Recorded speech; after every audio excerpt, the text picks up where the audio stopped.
Today, we're going to start with a trailer to the Farm to Incubators documentary, and then Amy will launch straight into her presentation. But first, I want to thank you so much for being here today, Amy. I'm really excited to see this. So let's go ahead and start the trailer.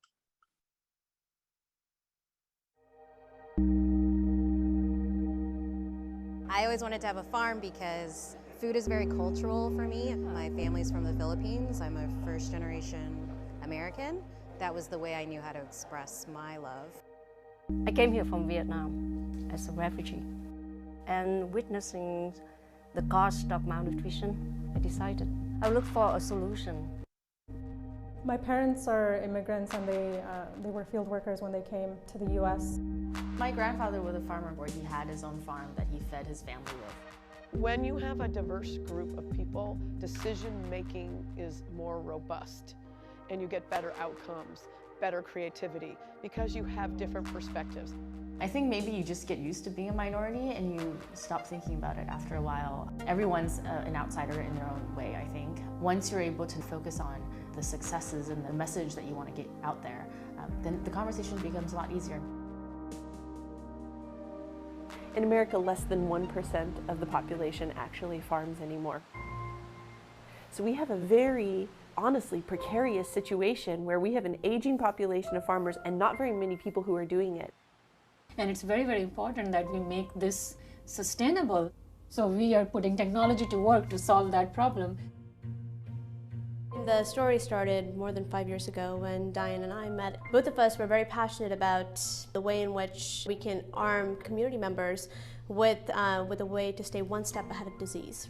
We've built a really simple soil test for growers and farmers to be able to look at the biology of their soil. The soil biology plays a huge role in yield and crop health, soil health and sustainability. At least 3 times a week, we're out in the fields in Salinas. Getting in that feedback directly from our customer base, the growers, who are in desperate need of this technology. So we are making our technology fit the need.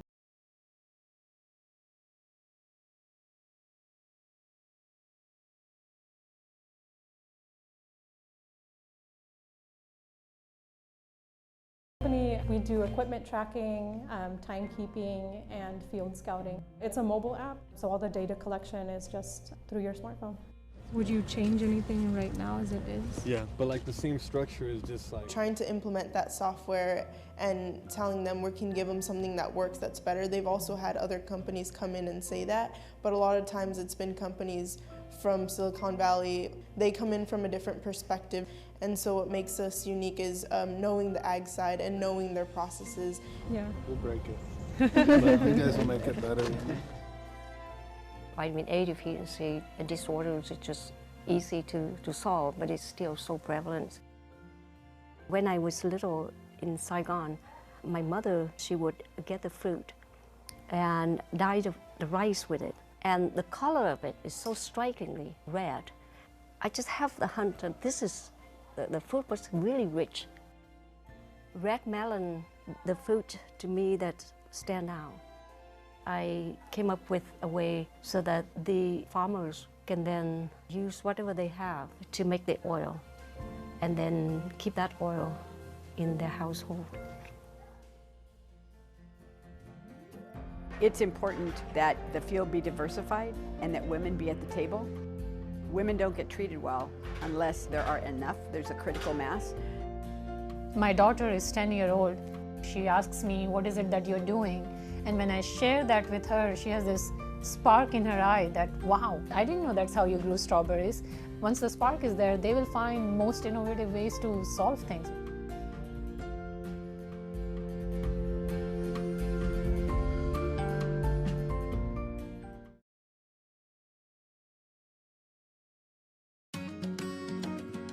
My name is Amy Wu. I am a journalist, a filmmaker, and the founder of From Farms to Incubators. I've used multimedia, everything from the documentary to the book, to individual stories, and even art exhibition to amplify the voices of women who work in agriculture. These are the women who are creating the innovations to help growers grow more efficiently. This is an exciting time. Women in Agriculture, supported by Santa Cruz County Bank.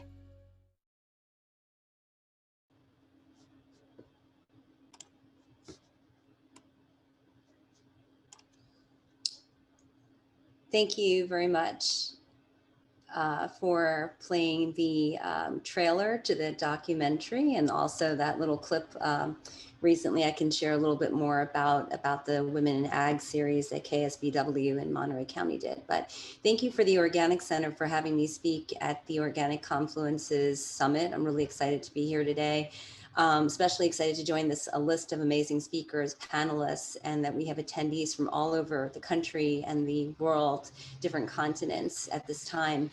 If the AgTech sector, Agri-Food tech sector is to continue its momentum, it is critical to examine the area of equity and access. So how did a woman who has no background in agriculture become a storyteller and advocate for women in AgTech? How does storytelling connect with making a difference, especially when it comes to rural areas, underserved communities, or underdeveloped nations? So From Farms to Incubators was born out of serendipity and passion. A little bit of background is in 2016, I was sent to the Salinas Valley region in California to cover local government and agriculture. So over there in that region, agriculture is a $9 billion industry. 80% of the leafy greens we eat here in this country are actually produced there. So technology has always been a part of farming or agriculture. That's definitely not new. But I observed the rise of what was then a growing sector called AgTech, innovation that helps farmers grow more efficiently, especially as they are facing more challenges under climate change, water and land management issues, lack of arable soil, and a severe labor shortage that is worsening. So I observed the lack of women at the table, not the kitchen table, the decision-making table. At many industry meetings and conferences, I didn't see many women or any women, and certainly women who look like me. As a journalist, a storyteller, I have always been driven to tell the underheard or untold story. A new generation of women are creating these innovations to help growers to produce more efficiently. In 2016, I did something very new. I applied for a grant for the first time, made a short documentary of what you just saw the clip of that presents women innovators in AgTech. In 2020, I launched the Women in AgTech exhibition at the National Steinbeck Center to use art, photography, and even sculpture to celebrate women in this field. In 2021, just last year, I published the book From Farms to Incubators that contains 30 portraits of women founders. So what inspires me to tell these stories and to continue to tell these stories? I do so to create awareness, outreach, to create a platform for questions and discussion. And almost every talk and screening, and there's been hundreds now that I've done, I received the following comments. I didn't know there was a new generation of women creating the innovation to help farmers. And the women that often I share the stage with look at each other and say, we didn't know she existed. Can you connect us, Amy? We seek a community. So From Farms to Incubators started as a documentary, a book, events and talks, and has evolved into a community, a hub. It takes a community to create sustainable change, which includes more innovation in the food systems and agriculture and more women at the table, especially women and youth from underserved regions. So women already play a critical and extensive role in the food systems. They're responsible for half of the world's food population. Many of us make the decisions at the dinner table, in the supermarkets, grocery stores, farmers markets. And in most developing countries, they produce between 60 to 80% of the food, yet women continue to be regarded as home producers or assistants on the farm and not as farmers and economic agents on their own merit. So after hundreds of talks, I received the questions often of what's next and what can I do to contribute? So on this journey, I have met others, many other women who share similar mission and passion and to create change. So From Farms to Incubators, creating the tools, tangible tools to actually help women consider getting into this field. There's the Women in Agri-Food Tech Directory, a joint team effort now with 650 names. It's easily searchable and shareable on Airtable. The idea is to connect women in the field with growers, investors, with each other. There's potential friendships and partnerships, collaboration that come out of that. There's the storytelling, which I believe is the heart of From Farms to Incubators. My mission is to create a portrait for every woman, or micro portrait of every woman on that list. Hopefully, the stories will inspire and motivate.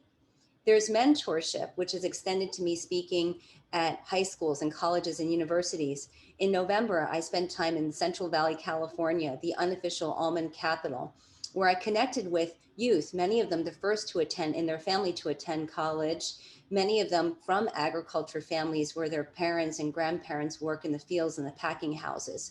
So after showing the film and sharing more about From Farms to Incubators, sharing about my own story, there was this light bulb moment among them. So science, technology, and engineering and math equal agriculture, the light bulb moment. For opportunity to be truly realized, ag and innovation need to be baked into the K-12 learning system. Learning needs to include STEM, skills related to entrepreneurship, innovation, finance, and investment. Agriculture is much more than tractors and overalls. It is the research laboratory, cutting edge innovation, investment finance, and storytelling, entrepreneurship, creativity. Finally, AgTech creates an opportunity for a more diverse workforce. This is something I celebrate. AgTech requires a new, if not extended, set of skills and talent that are more diverse than traditional agriculture. It opens job opportunities to segments of the population who traditionally have not been the leaders and key decision makers in these sectors. It's an opportunity for a paradigm shift. In the long run, I believe it keeps youth and talent in the communities that they grew up in and affords them a chance to pay it back to those communities. In my time in the Salinas Valley and in traveling throughout California, I often encounter young people, often in their 20s and even younger, who say that they grew up being told by their grandparents and parents to never be in agriculture and the food systems to please leave the area. And yet, they never associated the opportunities in ag related to these new skills that are needed. And they want to stay close to their families and actually create and give back to their communities. More importantly is that we all eat, and some of us love to eat. So ag tech is only one sector that is part of the greater ecosystem that produces our food. In reality, all parts of the ecosystem are important. Finally, it takes a community to keep the torch lit and to create lasting change. So my message today is let's keep growing together and telling stories. Thank you for having me speak today.